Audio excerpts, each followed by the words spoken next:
All right, we are live. Thank you, everybody who is watching right now.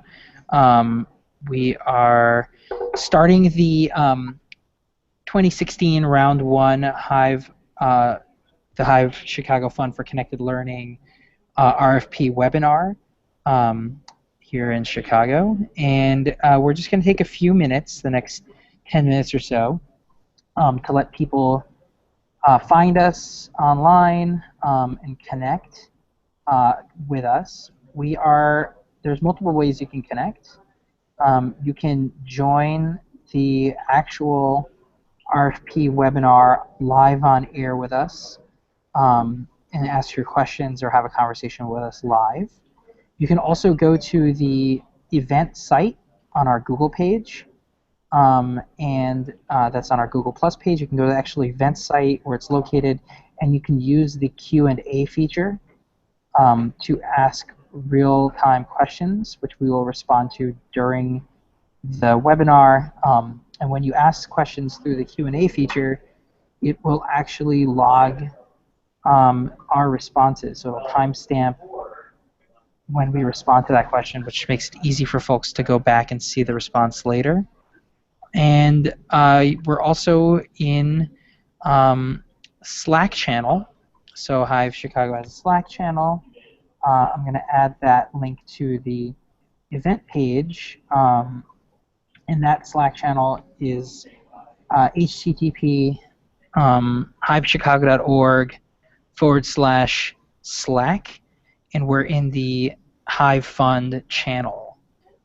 So if you're with us on Slack, you can join us there too. I'll add those links to the event page. Right now we have one guest and 0 viewers, so we're going to give it a few more minutes for people to join, and we will we'll repeat this message again in a minute or two. So hang tight, and we'll be starting in a couple minutes. And I'm going to add the link here.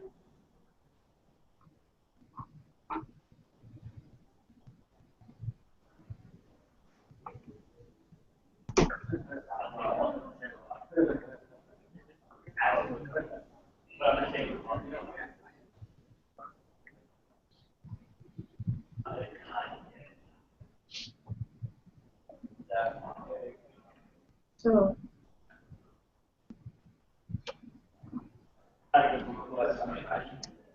A question?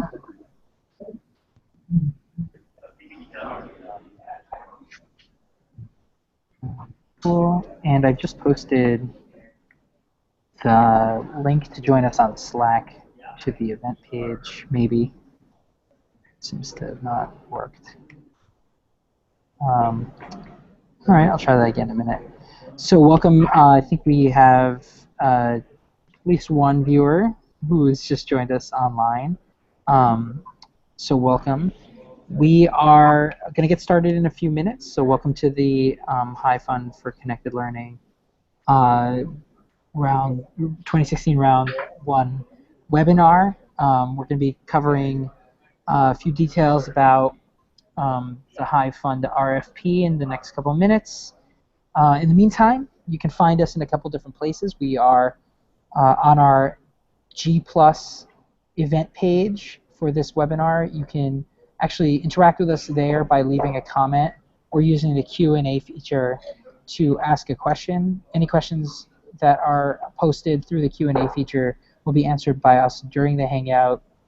And when we answer them through the Q&A feature, they'll actually get logged. The timestamp will get logged so that you can go back and hear the response again later. So, for example, I can see that Megan has just asked a question. Yes, other people are here, including Hive Fund and Hive Network staff. I've got a viewer. We also have a partner with us, and we'll do introductions in just a minute. So again, you can use the Q&A feature on the RFP website, Google Plus page, to ask us real-time questions, which we can answer and log in the webinar. You can also join us on Slack at hivechicago.org/Slack. We are in the Hive Fund channel on Slack. So you go to hivechicago.org/Slack to find our Slack group and jump in the Hive Fund channel to talk with us real time there too. The those links are also now on the G Plus page I commented below the video, so you can find us there. So going to the G Plus page for today's webinar is the best place to be. If you're watching on YouTube, jump over to our G Plus page. And we'll just get started in a minute or two. I'll keep saying the same couple things before we do. So we'll just give people another moment or two to join us. Thank you.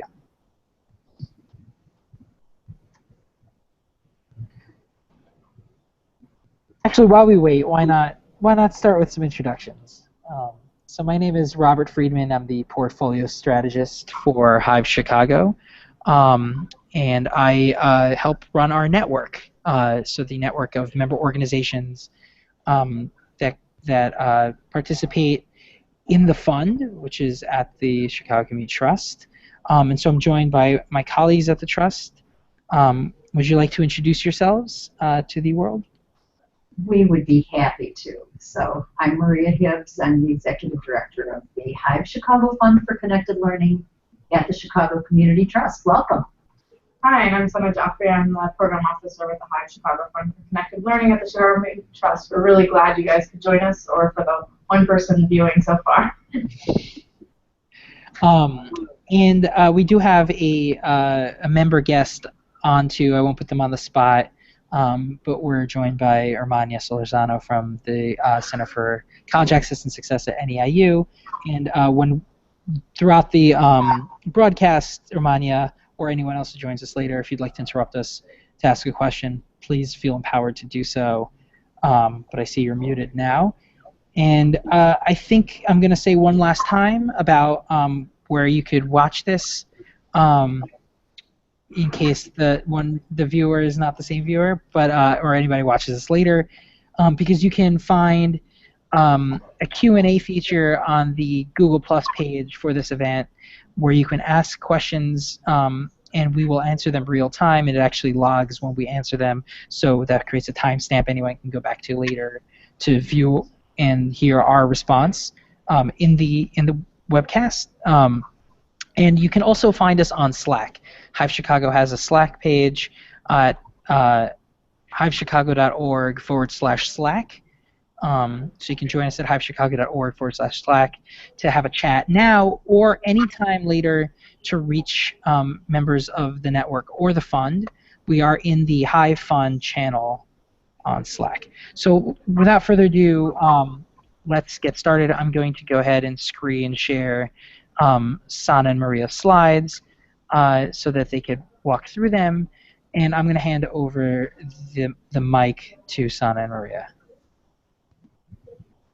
Thanks, Robert.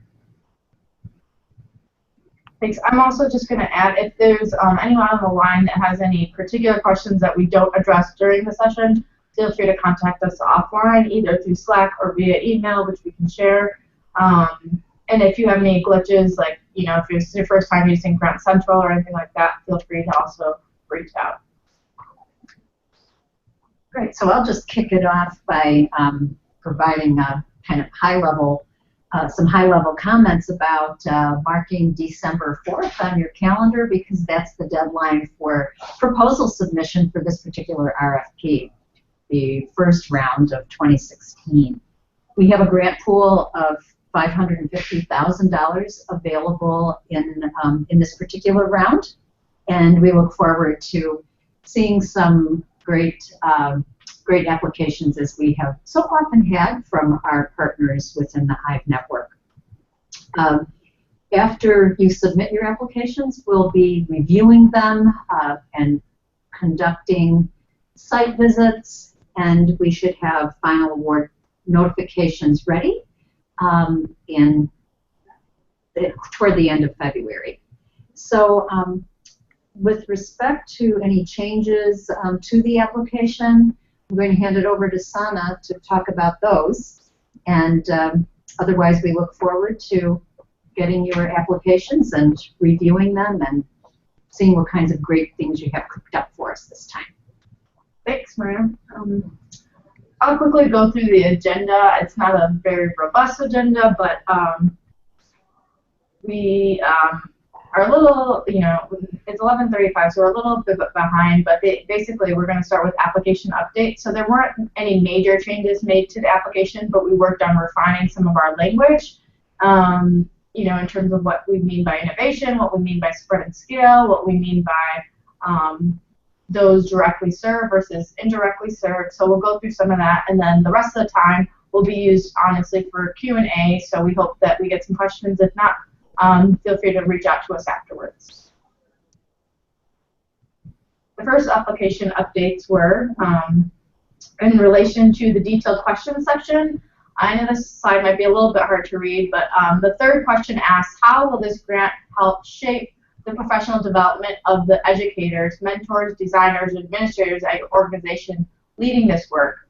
How will this grant help you develop as a leader in the community or organization? So this question was added in particular interest to the folks that are executing the project. So how does this project not only help the young people that we're trying to help, but how does it help your organization, and how does it help you as an educator? So we look forward to hearing some updates on that. I think that's the only question in the detailed sections in the learning section that was updated. And then the next question is around participation, which is where we're trying to get a little more focused, I guess. So one of the questions that we asked in the past was directly served versus indirectly served. Although that's commonly known, we just wanted to outline it and give some examples so that we could say that, along the lines, everyone's saying that this is how these are the individuals we're serving as directly served versus indirectly served. So we gave an example, and so for example, students who participate in an after-school poetry program over 3 months would be identified as directly served. Those parents or students who attend the showcase or participate in a different capacity, not in the same robust format as the 3 months, would be identified as indirectly served. So in the little section, Robert, I don't know if you can use your little mouse to, they're highlighted right there, directly served and indirectly served. That's how we'd like you to be identifying that. So for example, we've had people in the past list 35,000 as indirectly served. I think that's great if it's actually true, but indirectly served is more not just your whole mailing list. It would be people that are actually touched or impacted by the program. And those directly served are those that are really impacted by the program and because they're involved and they're engaged on a weekly basis or a more frequent basis. Yeah. So those are some of the clarifications in terms of the definitions, and we hope that helps clarify what we're looking for in terms of those fields. We actually also added frequency of direct service, so to understand better about how impact is, is there a correlation in terms of frequency of direct service and impact? So we're asking the number of hours to be served in a day, again for those directly served, number of days to be served in a week, and over how many weeks. You answer these similar questions in your work plan, so it's just kind of monetizing those same, or putting them in numerical terms. The same things that you mentioned in your work plan, you could use that as a reference point, I think, to help kind of solidify those answers. If you have any questions, again, though, about that, we're available and happy to help. I think that's it for the new application questions. We know the application is already pretty long, so we're not trying to add more questions to it. And just working to refine the language that we did, as mentioned, and sharpening some of our other data points. So the budget section, which is everyone's favorite, right? Our favorite and everyone else's favorite. So it's the same as the past. So if you filled it out in the past, it's the same. The budget equals the total project budget requested of the amount, which equals your organization. So In this section, sorry, one moment, I'm just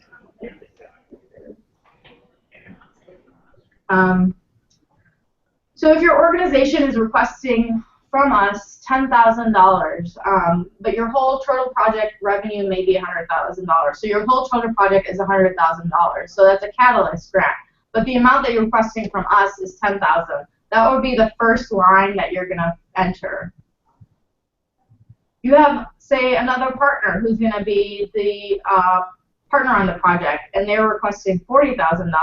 That's the second line. So you put Hive, other partners, and the amount of that request. Since it's a Catalyst grant, which Catalyst grant and Lever grants have matching requirements, for the Catalyst level, there's a one-to-one match. You would put the organization, so perhaps it's another foundation. It could also be an in-kind support, or it could also be your institutional support or some sort of revenue. So you just list that there and request it, and requested, and perhaps that's already committed. You would add that to the committed section in the budget. If it's not committed, that's okay. You can just tell us that in the project budget narrative section. And then expenses should simply be the listing of expenses for the project totaling in this case $100,000. So and then on the Hive section, you'd list your project expenses for your organization. So we'll say that again, just to clarify. The first line should be your request, and that's going to be just you list Hive and then the amount. And then the second line, or say you have multiple partners, you would list the request there. You can lump sum them into, say, for example, in this one it says $40,000, and it says all other partners. And then the third line would be your match. If it's a Spark grant or a Glimmer grant, I'd like to note that you do not need a match, so those would, there would not be any kind of, you do not need to denote any kind of revenue in that section. In the expenses section, again, the total section, the left-hand column is your total project budget. So in this example, it's the total expenses equals $100,000, which is the same amount as your total revenue. Okay. And then on the right-hand side, which is the Hive requested amount, that's your request for Hive, and that should equal your total request or total revenue for your organization. Yep.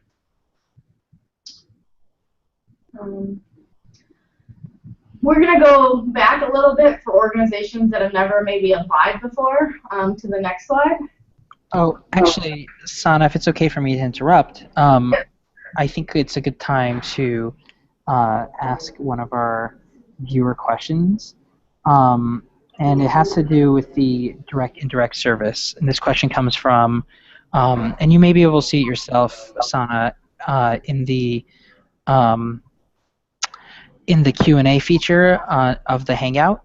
But this question comes from Megan Hausman, and she's wondering if they're writing if they're writing a grant proposal to create a STEM-based event, like a maker stand or maker party sort of thing, where it's a public event.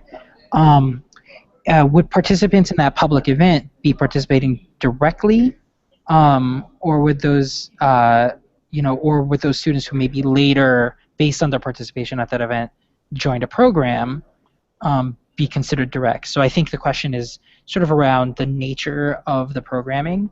If it's a public event that's not a long-term engagement, versus a ongoing program, what counts as direct or indirect in those two scenarios? And would the public program be expected to convert those students into program participants in order to have direct participants? That's a great question. Thanks for asking, Megan. I think in this instance, because it's a short program, the time limited, we consider that indirect. So you would put however many expected for the participation, and that is indirect. If there were youth being involved in the planning of the event in some capacity over months, that would be your audience that would be considered direct service. Is that correct, Maria? Yeah, and about converting participants in a event into longer-term participants in a program, um, I, I think you would kind of report that in your final report for the grant, because I don't see how you could anticipate that in the proposal. But maybe I'm not understanding the question correctly. I think you've got to. I think you're the spirit. You're getting the spirit of it for sure. And I think maybe the question that I'd like to pose myself as a follow-up to that one is: are projects required to have direct participants in order to be funded? So, meaning, like, I guess to be really precise, specific about it, like, if I'm doing a series of public events, are the attendees to those events directly served? And if they're not, and I'm putting them under indirectly served, but that's the program I'm proposing, which is a series of public events, am I still eligible for funding? So there is a requirement, or we would require that there be participants directly served. And does that style of public interaction, people coming to a maker event and engaging with something that's happening there, does that count as direct service? No. Okay, cool. So there's a deeper level of engagement that you're looking for to satisfy that directly served, for which just a public interaction is not significant enough. Right. Yeah. So for example, last round we funded, I don't know if this helps as an example, but I like examples. So for the Chicago Public Library and a bunch of other partners are working on a teen literary festival. The festival is the event, right? It's a public open event that I think they said will reach 300 to 500 as their indirect serve in the proposed grant proposal. They have a select group of youth that are working on the design and production of the festival, and that's, I think, 20 or 25 because it was a Spark level grant. Those kids are considered the direct served in our definition of it. And then the individuals that attend, or the youth or the parents that attend the festival, participate and get benefit from it, are those that are considered indirect served. Does that help?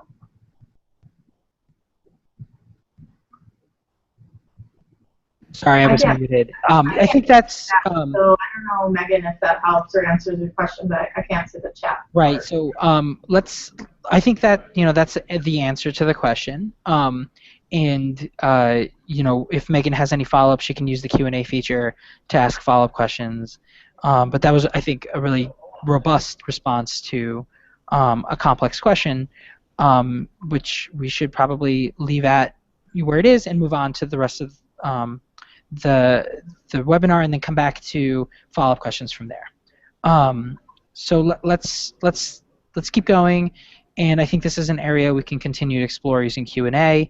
And I'm just going to take this moment to remind people that if you go to the Google Plus page, you can use the Q&A feature. You can also jump into Slack, and you'll find a link to this webinar there, so you can join live online or chat with us in Slack if that's a little bit more, that's a little easier for you. So we have a couple different places where you can engage.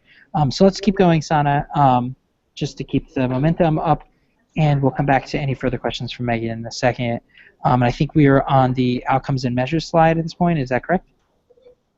Actually, let's skip that to the next one, which is just we can come back to that one. I think I just want to, and this is probably maybe for Megan or someone who has not submitted an application before.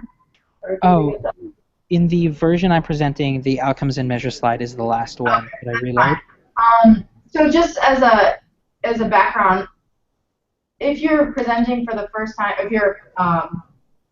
you are submitting an application for the first time, all partners that want to receive funding directly from the trust need to submit an application. So whether you're a lead or a partner, you need to submit an application. There are differences, though, in the applications and the organizational profiles for a lead versus a partner. And as a reminder, only organizations that are members of a network can lead on an application, and I think the maximum is 2. Yes, in a particular round. In a particular round, yeah. So if you've submitted to the trust before, whether you're submitting to a Hive grant or something else, you may have an organizational profile. If you don't, then you need to create one, which is a pretty simple process, and you just go to cct.org, or you can go to grantcentral.cct.smartsimple to create an organizational profile. And that's standard across the trust. So if your development team or you have ever applied for funding in the last year or year and a half, you should have an application. We'd love for you to update that if there's been any organizational changes, so you have a new executive director or et cetera, new address, that would be great. Yeah, in fact, if you do have any changes, please update your organizational profile, because as the process moves forward and decisions are made, assuming that you're funded, that's where the check would be sent, for example, if the address has changed. So you'll want to update your organizational profile. Yep. The next slide, Robert. Only lead partners complete the detailed questions tab, which is the next tab, and that's customized to our application. For project partners, you will be submitting an application too, but it's not as long. You mainly have to complete your budget and a few evaluation questions and just select the grant. But the main part of being a lead and being responsible for the grant is that organization should submit the bulk of the work.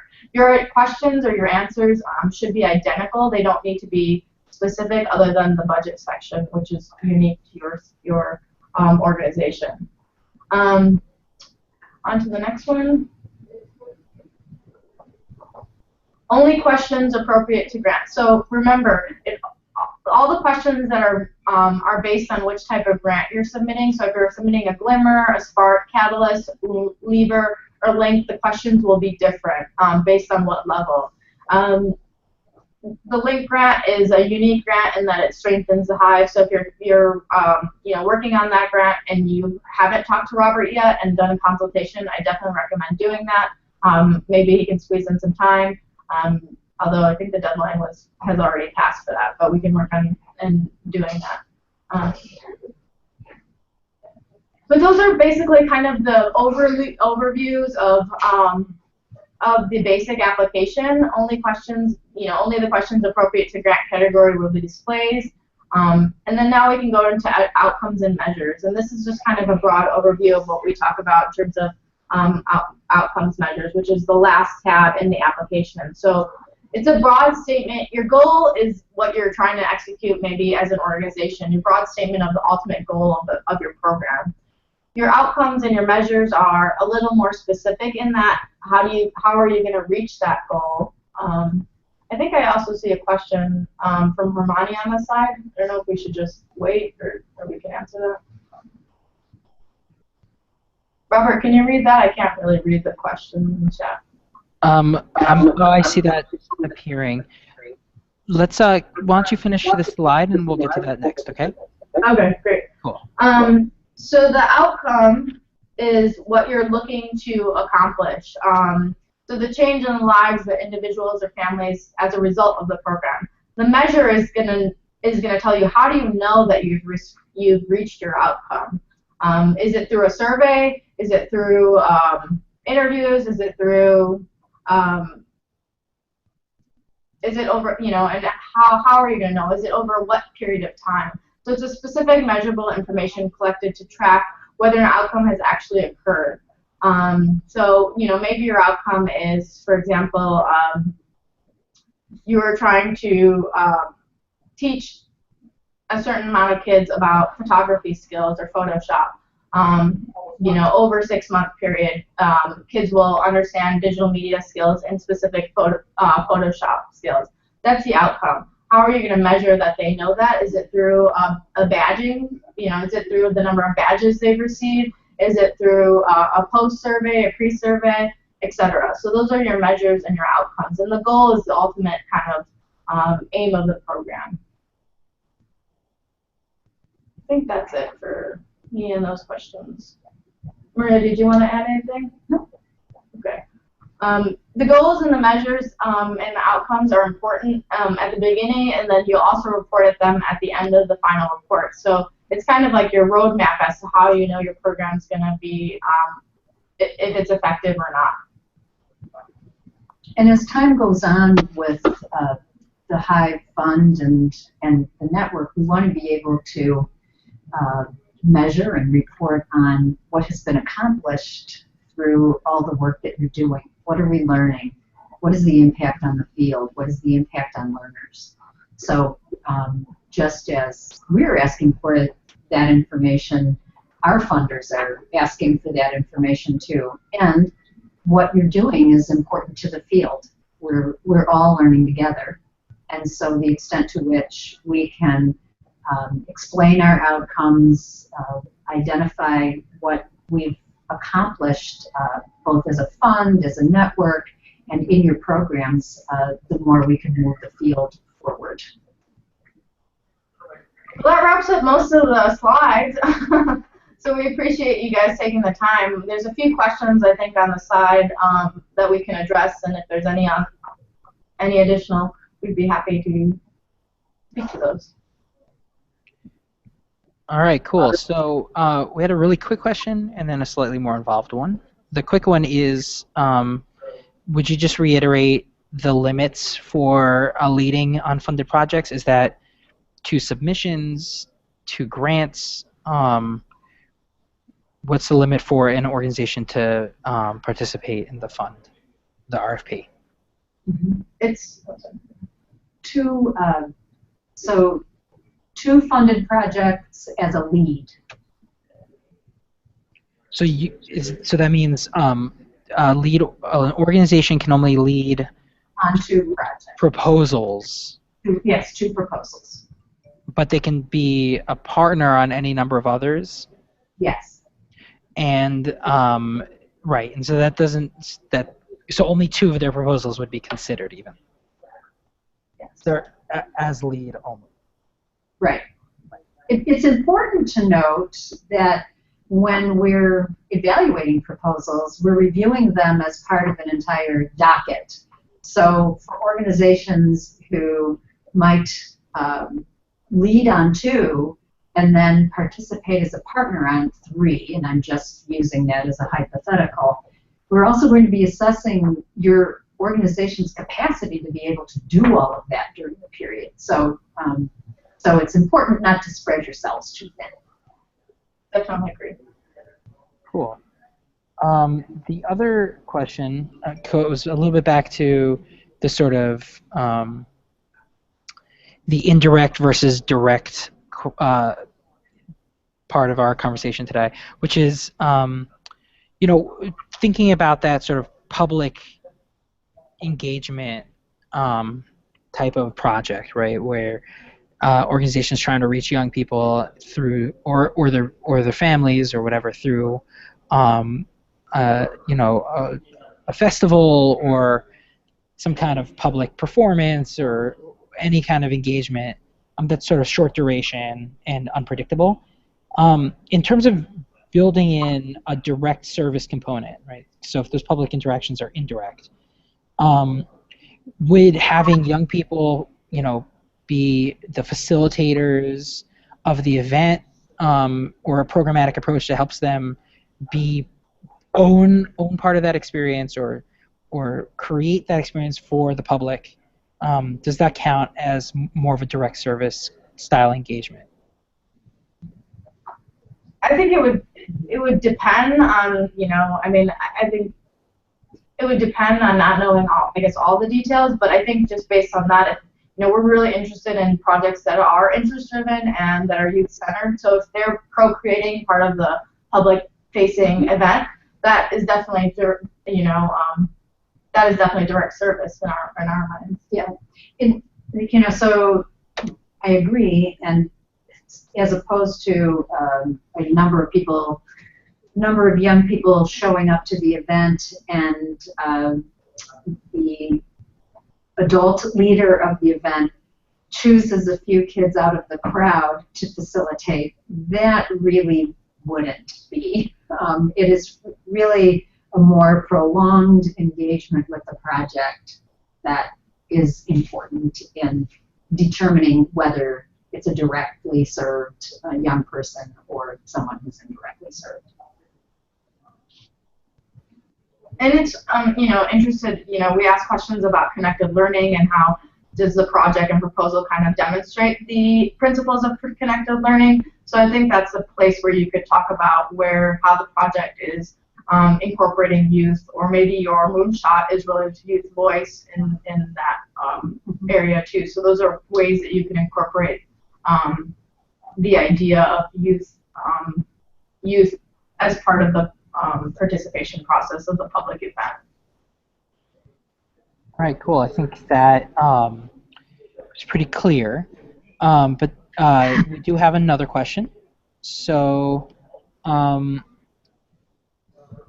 for Catalyst, are we breaking down the budget with the grand total of funds requested and the subtotal of funds requested by other partners, then including funds that are coming in from other sources as match? So I think this is the question we've gotten before about which budgetary expenses land in each budget for each partner organization. So are you including everyone and yourself and the match as the lead, or is everyone submitting their own expenses?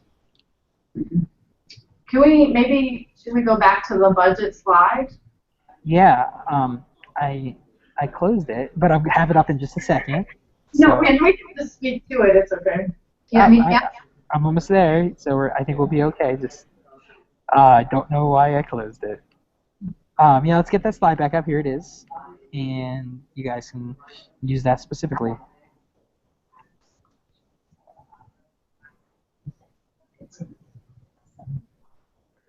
Do I still have you guys?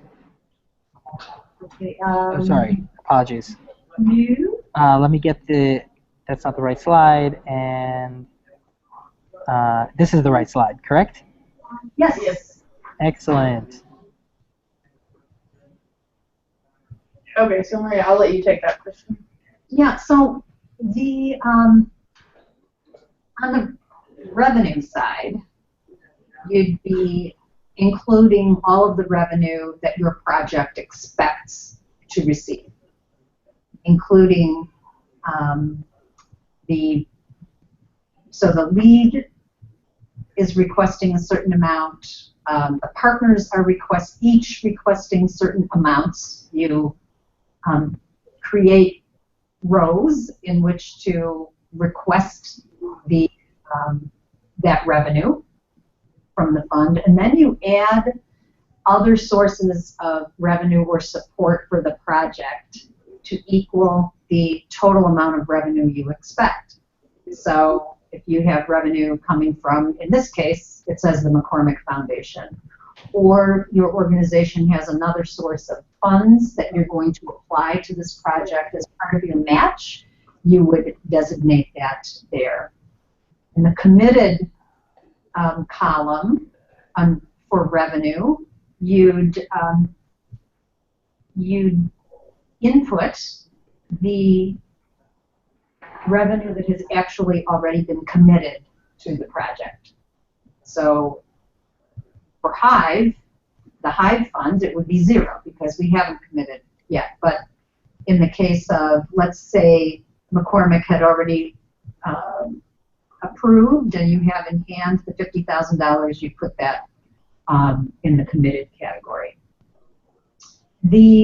Under expenses, you would list the total expenses for each line item of the project. So you'd detail what you're expecting to spend in salaries and wages and facilities, etc., totaling the full amount of the expenses. And then under Hive, it's what you're requesting of us, of the Hive fund.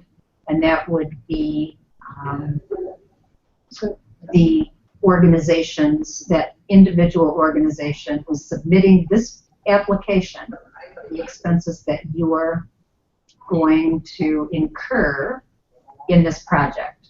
So let's say that the applicant in this case is XYZ organization. They're asking for $10,000. The under expenses, the total in the Hive column under expenses should total $10,000. And you'd list for your organization what you're expecting to spend on salary, fringe benefits, facilities, etc. In the Hive column on the right. And Maria, is there a specific maximum for indirect costs in their expenses? There is. So indirect cost maximum for the Hive fund is 10%. So that's 10% of your request or 10% of the total project? 10% of your request. Great. Okay, and then I think the follow-up to that is just a clarification that the total dollar amount of funds requested goes on the first line. So the absolute total requested of the Hive goes on the first line. And the second line is a subtotal of those, but I think I'm maybe misunderstanding what first and second line mean in that question. Because if I'm understanding correctly, the first line under requested in the revenue section is what is being requested for that partner submitting this particular proposal, and the second line is for all other partners combined that are participating in this project. Mm-hmm. Yeah, so the first line is for an XYZ organization. They're asking for $10,000 for the Hive. That's their request. However, their partners are asking for a different amount. That's what's in the second line, which is totaled. We'd actually prefer maybe to see them subtotaled. In this example, it doesn't show it, but you can add fields. You can add rows. Yeah, you can add rows saying like, XYZ organization's the first one. BCD is asking for 30,000 of the 40,000, and DF is asking for 10 or something. And then you could include those in the rows, and then that is total to 50,000, but your match is, because it's a catalyst, is an additional 50,000. And again, it doesn't have to be foundation support. It could be revenue through funds. It could be federal funds. It could be in-kind support, etc. And if it's already committed, you would write that in the right-hand column, which is under committed. If it's not, just leave it 0.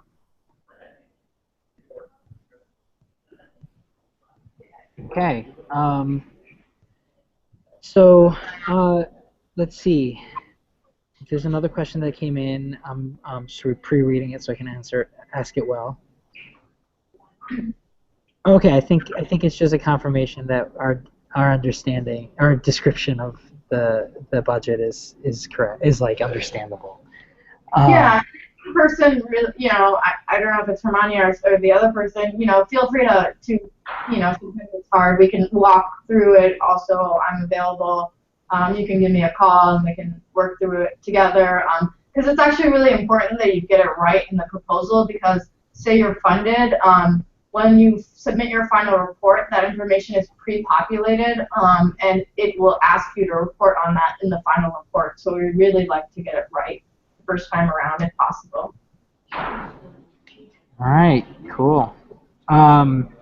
So I believe at the moment we have no other questions, and this was a good review, I think, of the overall proposal process. Some of the new questions you guys have added around organizational impact and actual direct or indirect service, and counting those well. So if I invite you, Sana Maria, to make some closing comments if you want to summarize anything, and then we'll wrap things up if nobody else has any other questions. Great. Just a reminder that the proposal deadline is December 4th. We really encourage everybody to get into Grant Central and start working on their proposals earlier, so that if there are any glitches or questions as you go through the proposal application, you are able to reach out to us and get the kind of support you need in order to submit your proposal on time. And with as little hassle on your part as possible. We're trying to make this as easy as it can be for you. And that's why we continue to tweak the application to just make certain things clearer, because sometimes we see that people aren't clear about how to answer particular questions, and that is our feedback from you to make the application clearer and better. So again, get into that application, check it out, and if there are any questions, if you need any help, please reach out. Ditto. Thank you so much. We look forward to hearing what you guys have cooked up, and we're excited about this round. We know it's a little sooner than in the past, but we hope that it's helpful in helping you to, once you're funded, hopefully have a little more time to meet with your partners, work on the project, and a little more time to execute the project successfully. So we look forward to hearing from you. Thanks, Robert. Everybody. Thanks, everyone. Thanks, Robert. All right, thank you guys. We'll have this posted for people to review after today. So appreciate your time, Sana and Maria, and the great questions from Romania and Megan. And we'll see y'all at the next meetup. Take care, everybody. Thursday. Thanks. Bye.